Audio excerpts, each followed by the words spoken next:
So, hello everybody. Welcome back to the second day of our conference. I hope you enjoyed the dinner and little party yesterday night in the Lichthof, and hope you are ready to this second working day of our conference. I just would like to remember on our comment box, so the postcards you have in the book of abstracts, you can just put in that box. I think we put it at the door, that if you're leaving, you can send some messages, give us some messages for our wrap-up for this evening then. And we have two speakers this morning. First of all, I would like to introduce Mr. Rietz, Andreas Rietz, from the Federal Institute, BBSR. We've talked a lot about you yesterday, and Andreas Rietz, you are really kind of Mr. SBE from the governmental side, so you are a very, very strong link with this network, and it was based, so to have the Berlin conference is based on your initiative, and we are happy to hear your words from the perspective of our partner BBSR.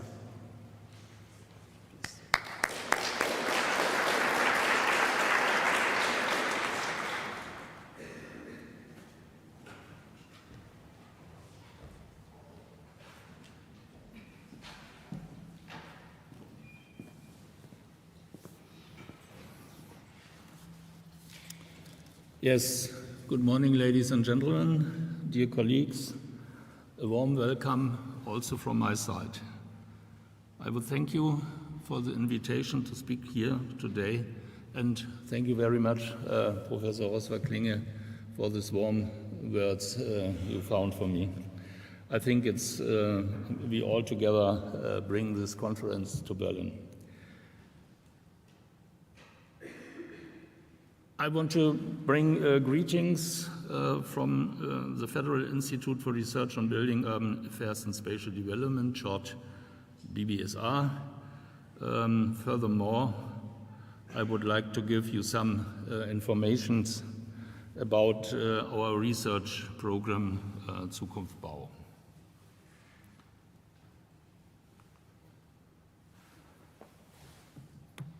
The Federal Institute, BBSR, is a departmental research institution of the Federal Ministry for Housing, Urban Development and Building.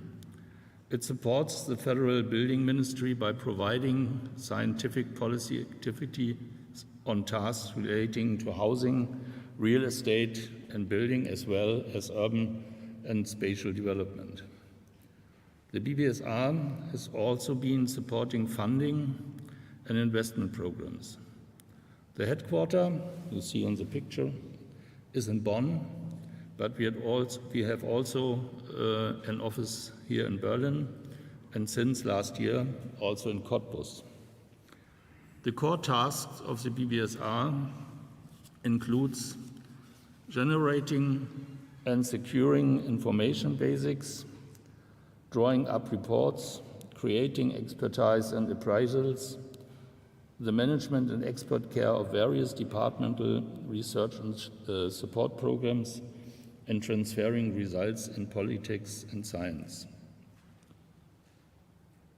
My colleagues asked me to speak here today for the BBSR because I myself was head of the department of the Division Sustainable Building in the BBSR until March of this year, and now I'm retired.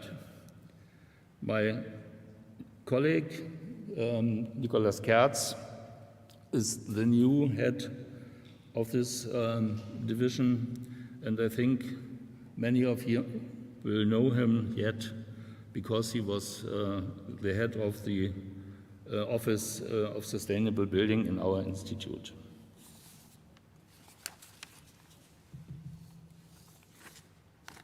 Oops.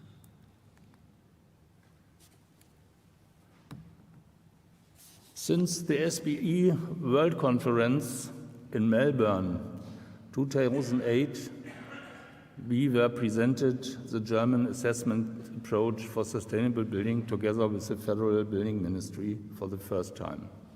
The BBSR has been regularly represented in the World SBE conferences in Helsinki, Barcelona, Hong Kong, and 2020 Digital in Gothenburg. But we participated also at several regional conferences.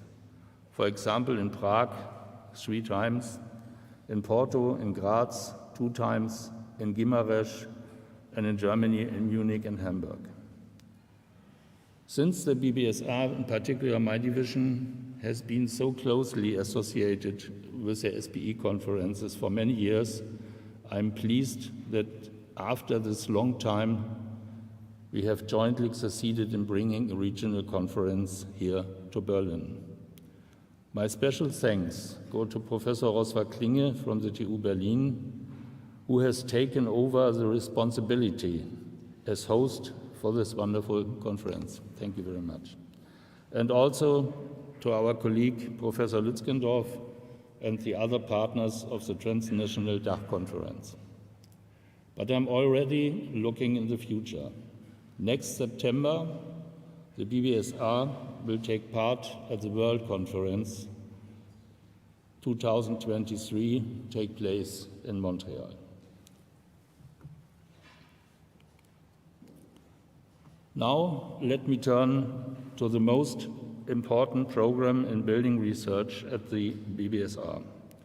The Zukunftsbau Innovation Program of the Federal Ministry of Housing, Urban Development and Building provides important impulses for the construction sector.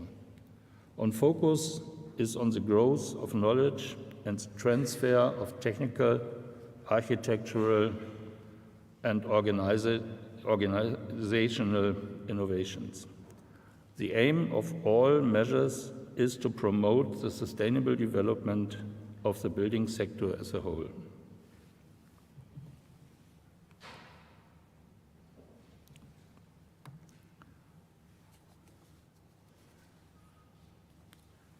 In departmental research, research topics are formulated by the Federal Building Ministry in cooperation with the BBSR, defining the key points and objectives in terms of content and usually passed on the suitable research participants via a public call for tenders.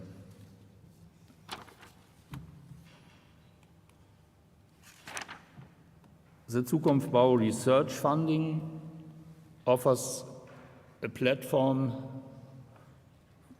to conceive, test, and communicate innovative approaches, to explore new framework conditions, and to discuss the future of building with a specialist public. Funding is provided for projects that focus on building construction and make an effective contribution to tackling pressing challenges such as climate change, affordable housing, or demographic change. We are looking for new approaches and ideas that reveal a concrete contribution and practical relevance to the design of the construction transition and open up new horizons. The future construction research funding is open to all topics that make such a contribution and serve the public.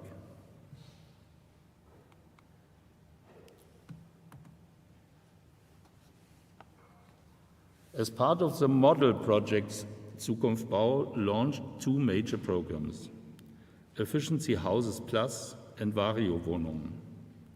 Numerous model projects were developed as construction projects throughout the Federal Republic. They were financially supported, accompanied by networks, and scientifically evaluated. The newly obtained results are available to everyone free of charge via the respective project profiles and cross-evaluation here on the website. The model projects Vario Wohnen show how the creation of adaptable to urban housing can work in the face of an aging and changing society.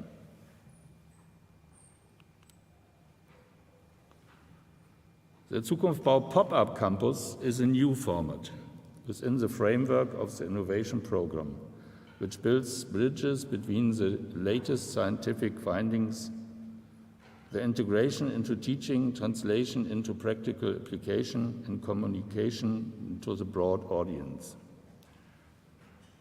Host of the Future Building Pop-Up Campus 2022 was Aachen.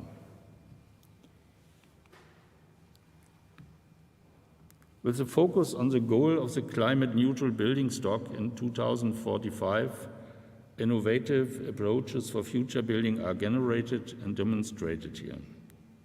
The central task of the Fukumbau pop-up campus is to show solutions for a better use of resources in the construction industry. Under the motto "Save Material, Save the Planet," the focus is on material efficiency and effective construction.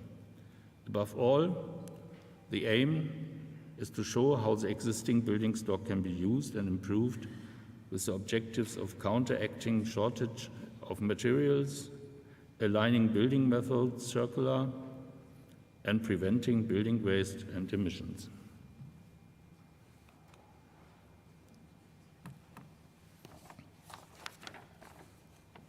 Further informations on our topics can be found in the poster exhibition in the exhibition area outside.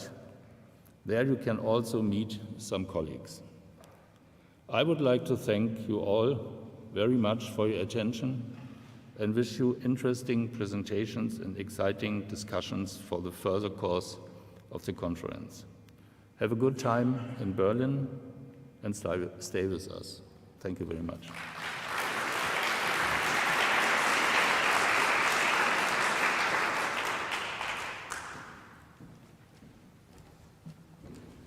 So also for you, we have this beautiful Lichtmühle from Thuringia. Thank you very much for your introducing words relates to the BBSR. So our next keynote speaker is Felix Kreuzig, whom we met yesterday. Felix, you have the chair of Sustainability Economics and Human Settlements. Of human settlements, and there's a long, even if you are quite young, there's a long list of results from your work, and you are writing, for example, on the IPCC reports, and I think you will give us a feedback of our climate center, and as you are a strong partner of the conference as well, and maybe frame us a bigger picture related to our conference topics. Thank you very much. Yes. Thank you very much for the invitation. I'm delighted to give some background or say overview on what I call the public policy of human settlements. So in the context of climate change mitigation and adaptation, and public policy of human settlements really means that it's not like political science, even if the word policy is in there, at least not only. It's much more. It's much more about bringing a number of disciplines, and particularly also the engineering disciplines, into a frame and into discussions that are directly relevant to not only policies, but also the governance of the transition to low-carbon or zero-carbon cities. And it's deeply contextualized because what the solutions are, you can't decontextualize it from what's happening else in cities. Of course, cities are always about like accessibility. Do people have opportunity to get to work, to get to university, to get to school, etc. It's about affordable living, and it's about good living, quality of life.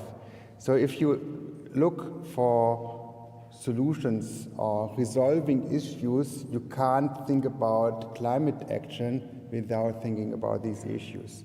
And obviously, everyone knows it in some sort of way, but it's also important to formalize and to find ways of how like different disciplines can work together, but then also in formats that are directly relevant for the transition. And we need to do that because we don't have much time. Why don't we have much time? We are now 2022. The IPCC has found that to have any chance on a 1.5 degree target, we need globally emission reductions from now to 2030 by 40 to 50%. That's huge, it's global.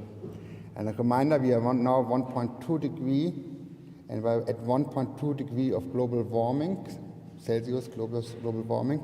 We already experience massive impacts, for example, the floods in Pakistan, the drought in Europe. It's not only the heat waves, it's the drought that really mean that ecosystems may be actually not too far away from collapse, including urban trees.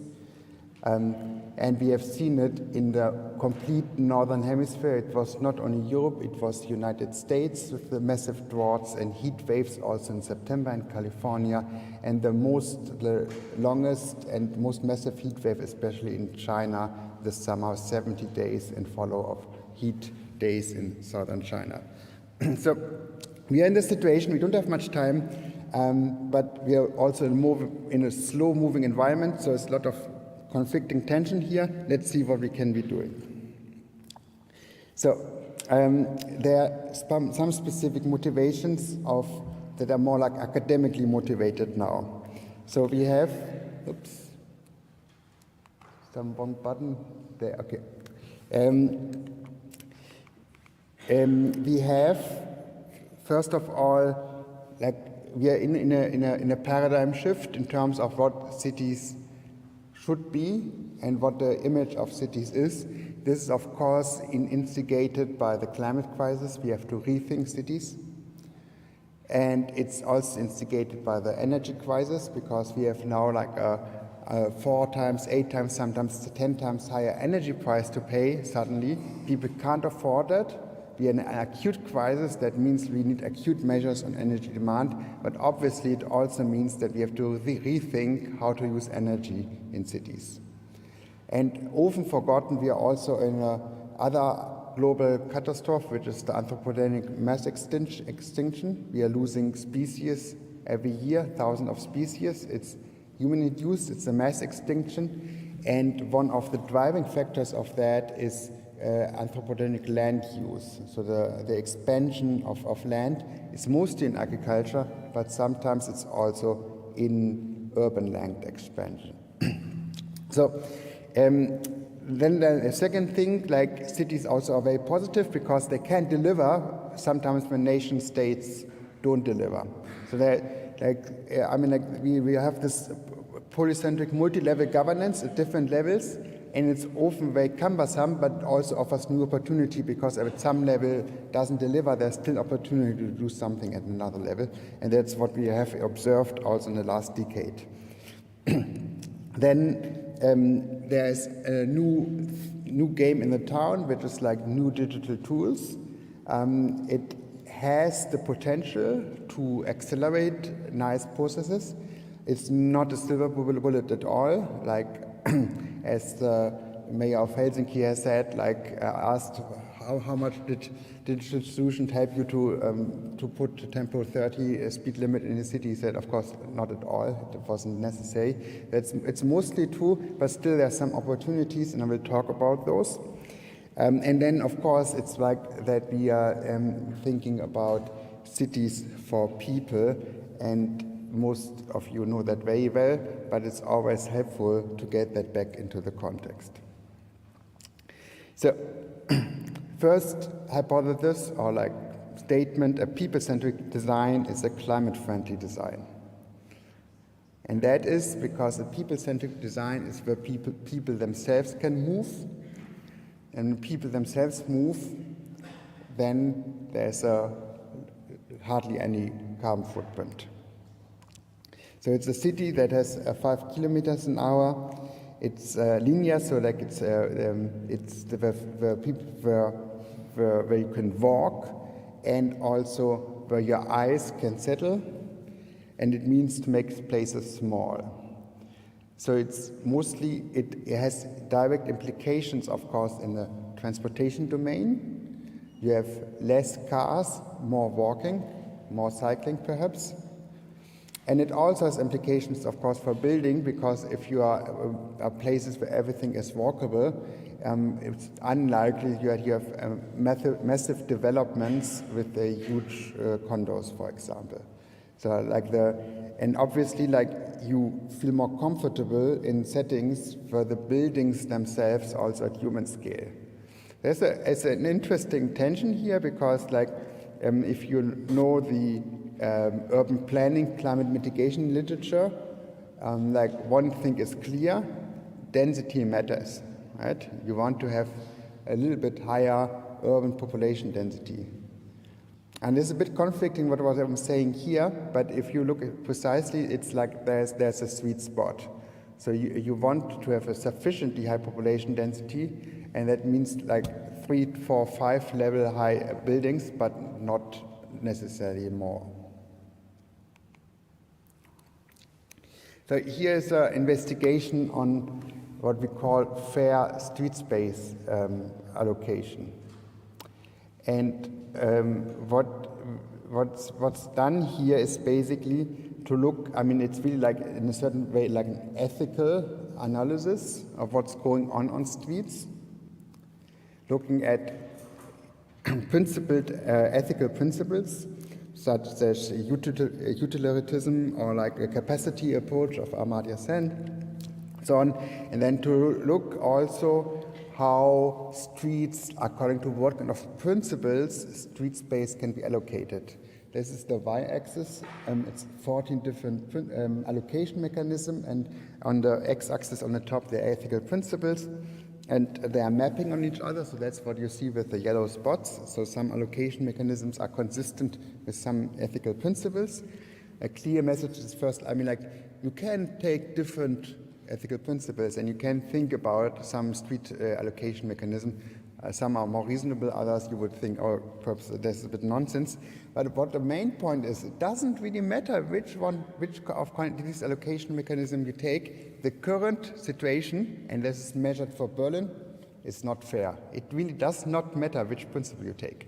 Of course, in detail, yes, but it's always the same. And the main, in terms of directionality, the main point is we give too much space for cars. That may not be surprising. There is some specific here, and that is too much space for parked cars, for those standing around. Because cars are standing in Berlin 23.45 hours, and there is a lot of on-street parking, and this is taking away space from pedestrians, from cyclists. Cyclists, for example, have only 3% of the street space. And also for pedestrians, it's surprising enough, you can have congestion on sidewalks, people bump into each other. And that's happening on streets where there are a lot of parking spaces, so it's an easy measure to change that.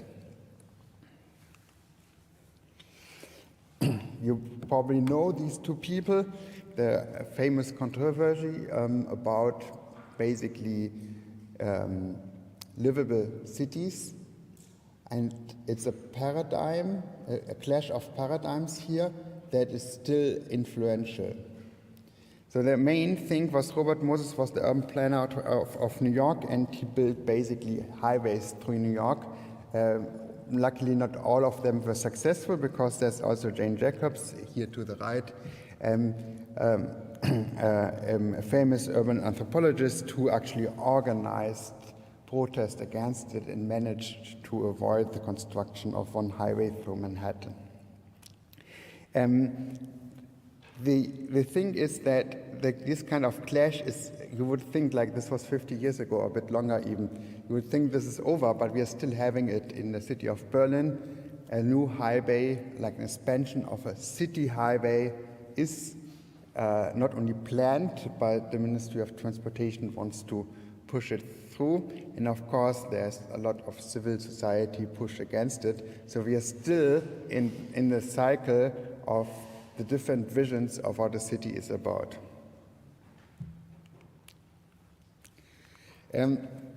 So it's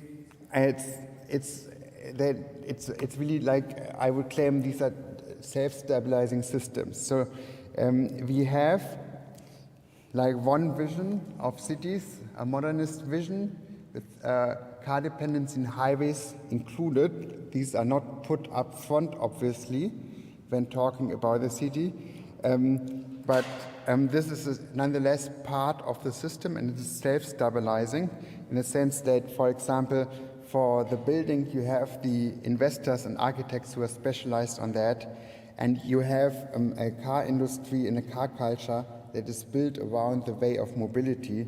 And then, of course, and this is interestingly not seen a lot, there's a highway construction industry that, of course, has interest and a lot at stake. Then there's another self-stabilizing cycle, which is a human-scale housing, which is much more interested in urban well-being explicitly and has walkable streets. So these also support each other, but the main point here is it's not necessarily easy to get from the one way of system to the other way of system. So like it's not enough to make like one political change or to try this one different housing project, and it requires basically efforts on all levels. So from a system theory, we know that these are nonlinear changes. So you're working on the nuts and bolts of the system for a long time, and nothing seems to change, and suddenly there's a nonlinear change possible. But what it really means here is like if change is wanted, then it's also a lot about cooperation and coordination between many different actors, also actors you perhaps don't see yourself as being central. It's also not, there's also not perhaps like a black-white story. There is really also to think about different levels, like agglomeration economics. You want to have many people in touch. So it's not only about designing a small neighborhood that is walkable, but it's also that we know that cities where like millions of people are in contact have specialized agglomeration economics that are really in the benefit for economies. So it's really about matching these things, and probably it can be done. But it's also important to think about these kind of things. Okay, let's get a bit more formal, this is like what it means for climate change mitigation. This is a graph here. You can see these are human settlements here. This is I think I stay with the micro here. This is a graph from the most recent IPCC report published in April this year. It's a figure from the summary of policymaker, and this figure investigates the potential of climate change mitigation, which is the reduction of greenhouse gas emissions, until 2050 through what we call demand-side measures. Demand-side measures is not like first. What is not? It's not supply-side technology like shifting the fuel supply chain. It's really what's coming in end-use sectors. End-use sector is very much cities. Like it's about transportation, it's about buildings. It has repercussions into industry. That's why I included it here. And there are three different categories here. One is like the behavioral domain, which is blue. Then there's the infrastructure domain, which is red, and the technology domain, which is yellow. So what's happening here? So why do I include industry? Because materials from industry are obviously really important for cities. And the main materials here are cement and steel. Cement and steel have a massive footprint of CO2. And if it's possible to design cities that rely less on steel and cement, obviously there are some technology options here like going to carbon-free cement or low-carbon cement. This is not here really considered, but obviously if you reduce steel and cement consumption by having less ceiling, for example, in cities, and perhaps housing that is more efficient in terms of material use, then you reduce this kind of carbon footprint here. Then we have transport. I just focus on this red part here. It's really about infrastructure.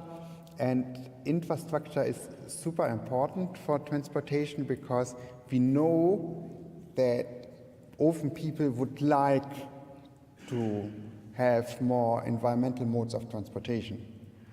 And like one aspect, I'm not saying it's the most important one, but a very telling aspect is in Germany, less than 10% of people cycle regularly, but 70% would like to do that. And when you ask them why they're not cycling more, then saying it's not safe. Streets don't feel safe. It's both a subjective and also an objective fact that streets are not safe. But of course you can make streets safe. You can put safe cycling infrastructure into place, which means that you have like perhaps a 2-meter wide cycle lane that is physically separated from a car lane. That makes, it's a very, very simple thing that makes streets safe for cyclists. And if you have time to walk a bit through Berlin, you can see a few examples, unfortunately not enough, but for example, in the Bergmannstraße in Kreuzberg, they put a nice bicycle lane into place. It's actually, the mobility law says it should be on every main street, 400 kilometers. By now it's like 37 kilometers of bicycle lane altogether in Berlin. It's moving much too slow, but there's an ambition, and it's the right ambition and vision for this in terms of infrastructure. Yeah, and then we have buildings. Buildings actually has a lot also on the yellow part here. This is technology, and this is obviously it relates to also insulation, retrofitting of houses, heat pumps, all these kind of things where you can make a lot of difference, but also includes the behavioral end, which may include, for example, also consideration of how to use appliances, how do you have energy use in buildings. But there's a systemic aspect on that, and why this is also summarized around human settlements, and that is that cities that have less car use, that are more accessible by other modes of transportation, also have less energy use in buildings. There's a causal correlation. I will come back to that in a second. Okay, I just would like to focus on one more graph. Okay, you can't read it. Please don't try to. The color is important, right? There are two colors in principle. One is blue, one is red. Blue is good, red is not good. And what's saying here, the number of demand-side measures, many applicable in cities, like to reduce greenhouse gas emissions, and then they're on the x-axis here. There are 18 different dimensions of well-being, constituents of well-being, assuming that you can't replace one dimension of well-being with another. For example, it's about access to a health system, to education, to have political stability and so on, to have access to clean water, sanitation, right? You can't really replace, like, I don't need sanitation, I just have an additional hospital next door, right? You can't say that. It doesn't make sense. So you can't really substitute each other, so that's why you measure them by one. And but the main point is that these kind of what we call demand-side strategies, these options to make cities less energy intensive, they also go along with making quality of life in cities higher. This is an objective in the sense that we looked at the literature, the underlying literature. It's a literature assessment of 780 studies that is basically saying that. Okay, let's look into the governing of contested spaces. Like one issue is, of course, it's highly complex. Like if greenhouse gas emission reduction is the goal, what are acceptable site conditions? And we know from already like now 60 years of environmental studies on these kind of things that things are super complex and depend from which perspective you take. Like I like one of the first to conceptualize this issue is Robert Sokolov from Princeton University, who, as a physicist, went into the studying of dam project in New Jersey, like the construction of a new dam. And of course, like there are a number of things to consider, like it's about the energy supply.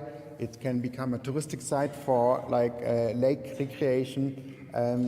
It has implications on the downstream water flow. It's stabilizing the downstream water flow, but it has some aspects. For example, there's oyster farming below where the river meets the shore, and the oyster farming would suffer dramatically from this constant water flow. And then, of course, the environmental consequences related to have such a dam project and the cost. So, like, in many different perspectives here, and like typically when you start, you wouldn't think about the oyster farming, for example, but when you start digging in, like for oyster farming, farmers, it becomes a livelihood issue, and that's something you just didn't think about when you first started to plan a dam. This is a typical example here of the what I call wide boundary conditions, and the answer to that is that, I mean, it's really an intellectual challenge to approach this, and you need a wider system perspective.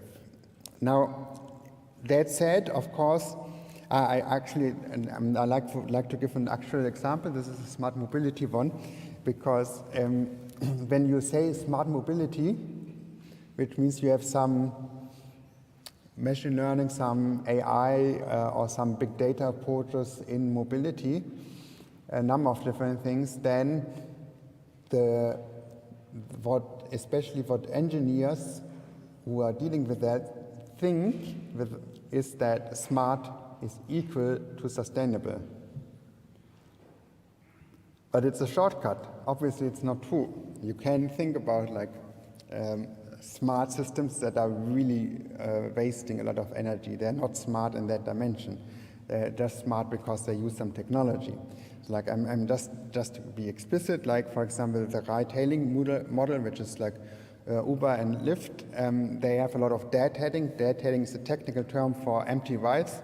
It means that actually the carbon footprint per mile or per kilometer of taking such a ride-hailing thing is worse than when you have your private car. Okay, but others are better, like if you have micro-mobility, like e-scooters that are much more low carbon footprint, and then of course, like the key question is, okay, in what context do I use it? Do I use it instead of public transportation, instead of walking, or do I use it instead of using a car? And of course, it's both of that, but then the percentages matter, and like in what kind of system we are. So like the wider context becomes really, really important. So like, fortunately, there has been now also 30, 40 years of thinking of how to make things more systematic in terms of dealing with complexity, and it's sometimes framed under the heading of transdisciplinary science, where you're actually dealing with this complexity, with the big problems like that you can't really singularly solve, where you don't know the solution in advance because it's too complex. So you have to move stepwise forward. You have to consider many different disciplines, where you have to involve the stakeholders to understand what is going on. And this is called transdisciplinary science, and there are at least 3, if not 4, knowledge systems that are important. There's the system knowledge, that you really want to understand how the system is working. So, for example, one thing that is of interest for us, you want to understand how the transportation system in cities is related to the building system in cities and the energy use. That's a typical system question, like how this is related, but there are, of course, thousands of different aspects to that. Then you want to have orientation knowledge, and this is actually quite interesting because there's perhaps a need of explicit deliberation on that, and that is because we are like let's say like I'm just doing climate change mitigation. That's my research for the last 12 years. So for me, it's very clear like what we need as a global society, as a local society, is we need to get emissions down and very quickly. That seems to be the clear goal. But once we are in the cities, you have to think about actually how it's aligning with other things. And I put here in well-being, which is how good our life is in cities. And the other thing is also digital sovereignty, because like a lot of digital tools come into place. They come anyway in a certain way because it's very hard to get the technology movement and the trend of digitalization out. So it's really the question, what does it mean for our agency? And they call it here digital sovereignty, but it's also about trusted data governance. So why is this important? One could think like, and I'm sorry, I'm really doing a lot of transportation, so I'm giving my examples coming from there.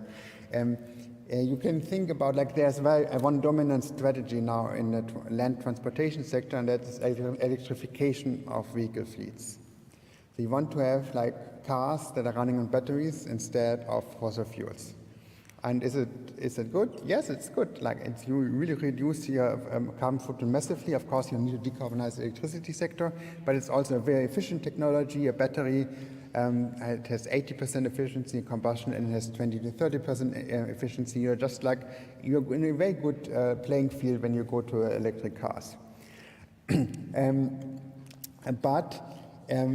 The point is also is that enough? Further, and there are two aspects to that. Technically on climate change mitigation, we are perhaps on an acceptable trajectory towards very low emissions 2050 in OECD countries. That's not enough on a global level. The other thing is it's not enough for 2030 goals. We don't achieve notable mitigation in land transportation in OECD countries until 2030. Probably a little bit, but that's not. Background land transport is the worst sector in terms of still rising emissions.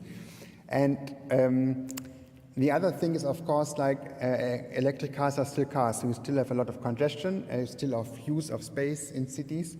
It's a question on the quality of life here. And by this, it's also even actually air pollution, because even though electric cars don't have exhaust anymore, at least not at the place, there's still air pollution from brakes and wheels, which are partially already dominant sources of air pollution in cities. So there are these issues. And you can go to electric car strategy and you achieve a lot for climate change mitigation, but you can of course also say, I want to change the system of mobility. Then you align more with other goals in cities, other normative goals. And what's of course needed, you really need to have discussions on that. What do you want to achieve? In what kind of context? Because in some cities, this may work better, and the other one, that may work better, and you really need to find a common sense of what really the goal is, and not sometimes move in this one direction, the other direction, not even understanding and knowing what you want to achieve. And then there's also, going back to this higher level, there's also the transformation knowledge. And what we need here is an understanding of stakeholders, of actors, not of course the political agents, but also the business sector, of civil society, of administrations. We need to look at enabling factors, which is infrastructures are emphasized here, the bicycle lanes already. We have the digital tools, the education, and finance that are all important to shape the interventions that lead towards these goals. Okay, actually, how much time do I have? Because I'm afraid I'm a bit slow. Okay, because I don't see. I mean, I have a lot of slides, so I have to see what I'm talking about. Okay, I'm now a third in max, so I have to probably skip a bit. What to do? This is the big picture here. Until 2050, how to reduce emissions in cities. This is default, the emission trajectory. We have three different categories.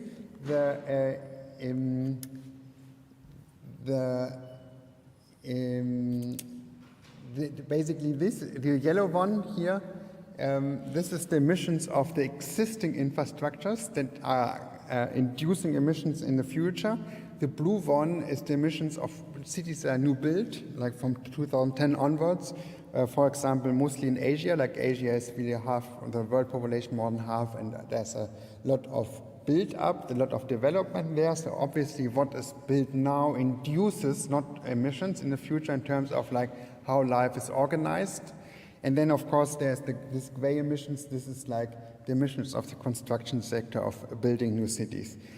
So we see it's a massive rise of emissions, but there are a number of different systems that you can do. You can shift, for example, towards non-motorized modes of transportation. You can change the building design, that's very huge here. You can also influence the emissions that are in existing infrastructures. So I mentioned the systematic relationships, and I want to give like one specific insights here from urban economics. So it's like one of many disciplines that can say something about it. And that's the question of like how the transportation system in a city interacts via the dimensions of urban form and of a price signal. So what's happening here? So we start here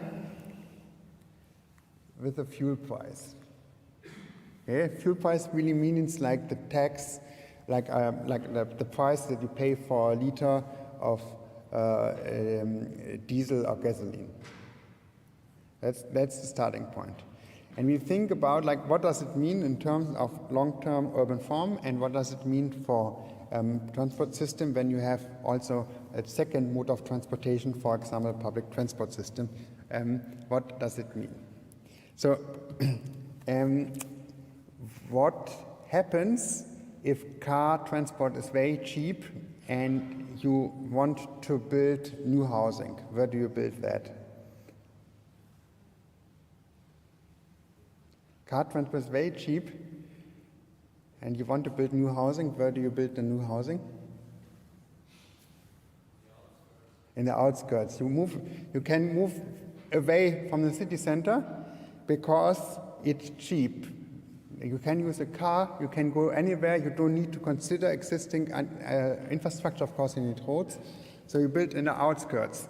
If you have low fuel prices, a cheap car transportation system, you will have urban sprawl. If you have high fuel prices, the opposite happening. It's more attractive for developers to build along public transit lines. So you have an impact on the urban form, but urban form is also important then for the public transport infrastructure, because like one important consideration for public transport is then you need user density. Right? There's always the idea like, oh, the countryside needs access to public transport, but you can't run a bus on a countryside with very small villages. You can't do that because then the bus has 2 or 3 passengers and it's more inefficient as if they would use a car. So you need user density. And in cities, it needs user density to have like a rail-based, a subway, tram-based backbone system. But so there's an interaction effect because the fuel price determines like the user density via urban form, and user density determines then the infrastructure. And if you have higher user density, you have lower marginal pricing on the public transport system, which again has a feedback system effect on urban form. So what I'm saying is the causally relevant issue here is fuel prices. How much does a liter of gasoline or diesel cost? And of course, it's relation to the income. Like you have to always see it in relation to the income.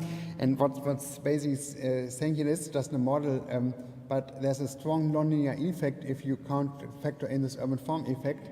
On the x-axis here, this is the dollar price per liter of gasoline, and CO2 emissions are very high when costs are very low. So it's a sketch model here, but you see the non-linearity in the effect. And then if you look into more empirical data, like how fuel prices actually impact cities globally and their emissions, and you applied an econometric analysis and projection into the future, what's basically seen here that we are currently like here in terms of energy consumption in cities. And if fuel prices take a level of like, and because of inflation, I have to be careful what I'm saying, probably like power purchase parity in 2010 of 1.8 euro something, then we have like a 25% reduction in emissions in cities globally, which is huge, if this is applied to in a counterfactual scenario to all cities. So like this macroeconomic things about pricing of energy, it really matters, especially also in the long term. Okay, I move a bit faster, so we need to gather the design and planning science around people and climate and gender. That really means like architects and psychologists and building designers and urban planners and transport planners. And we have to go into industrial ecology with stock modeling, and we have to investigate and include also urban governance and economic analysis to bring these together for a coherent agenda of how to design a public policy of human settlements for climate change mitigation and adaptation. What are key strategies? I still have a few minutes? 3 minutes, okay. I'm now half in. So what are key strategies here? Like in the building sector, it's a bit simplified. It's mostly for OECD countries. It's actually, so it's not everywhere the same, but in the building sector we need retrofitting more than anything to make the shell of the building energy efficient, because then also heat pumps become effective. Like heat pumps are more effective and efficient if the building is already efficient. And we need to think about construction, what kind of materials we use, and perhaps how to use less materials in principle, and that at least in parts where the population is growing, and actually Berlin is a good case because Berlin population is very strongly growing. We need to then think about also floor space distribution in an equitable way. Mobility, very important. Push is equally important to pull. Like politicians like to think about pull, like have a new cargo bike offer, build a new tramway, and this is important. It's completely right, but it's alone not sufficient. It will leave hardly a dent in emission reductions. What you need is a push instrument, and this is like pushing the carbon-intensive modes out of the city. And then, of course, this has to be bound together into planning, coordination with metropolitan region, and, for example, transport-oriented development. I will skip the next 5 slides and will just try to make a main message here. We have opportunities to learn from each other, and there are 3 different ways. The first one is procedural, like how we approach issues in cities in what kind of way, like how people interact, what kind of institutions matter. We can learn procedurally from each other. And the second thing is like horizontal learning. This is learning between cities. It's done in C40 and the city networks. So there can be best experience exchange.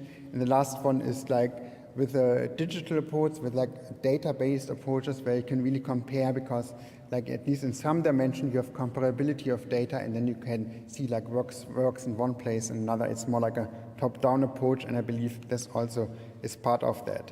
So this is like all kind of slides on how to organize a top-down approach in terms of topology of data, and that actually reflects the idiosyncrasy of cities. And that's an interesting thing, like with deep learning and or at least like machine learning, you can actually differentiate really between spaces. You don't have this one-size-fits-all solution, but still are data-based.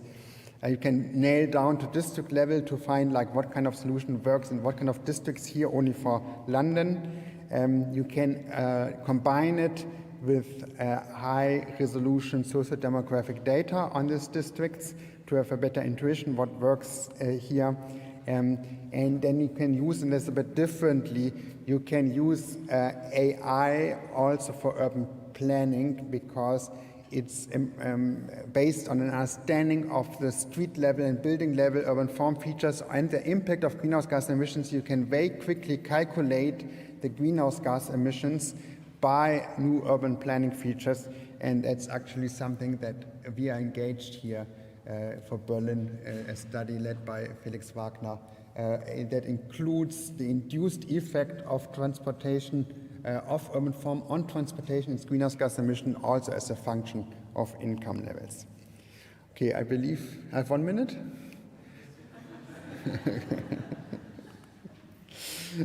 Okay. Okay, there's a number of governance issues to be considered. It's polycentric. Cities can't act in a vacuum. It's like really strongly dependent on national and sometimes supranational governance. Leaders in cities can make a difference. We know that. Pragmatic measures are important. A wide set of actors needs to be involved, and one of the most important sectors is actually administrations, because administrations alone can block things, but they can be also empowered to do a lot of things. So like having more focus on administration, how to support administration, but also how to restructure administration without like getting bogged down in a year-long process. That's really, really important. And we add a layer of data governance. So like currently, cities are responsible for spaces, and their data actually gives a lot of insight on spaces, and hence the governance of this data should be also in hand of cities. That's actually a normative statement here in terms of going direction of data sovereignty. Okay, I skipped the example and I just mention, I go to the final slide. So cities are for people. Human scale is the right direction to go because it aligns well-being with climate change action.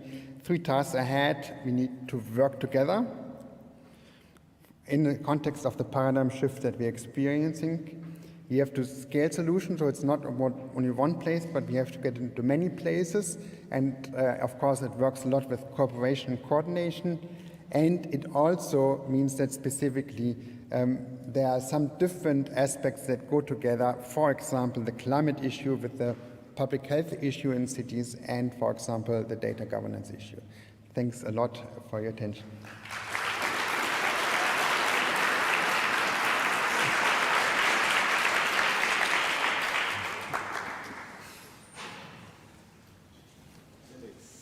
Felix, thank you very, very much. And that's a nice pear tree for, yeah. As a keynote speaker, you have to plant a tree for sure. I hope it works for a balcony too. It will work for a balcony. You have to well maintain it, so then it will also bring fruits. It's very nice. Thank you very much, Felix, and I see we have a lot of work to be done.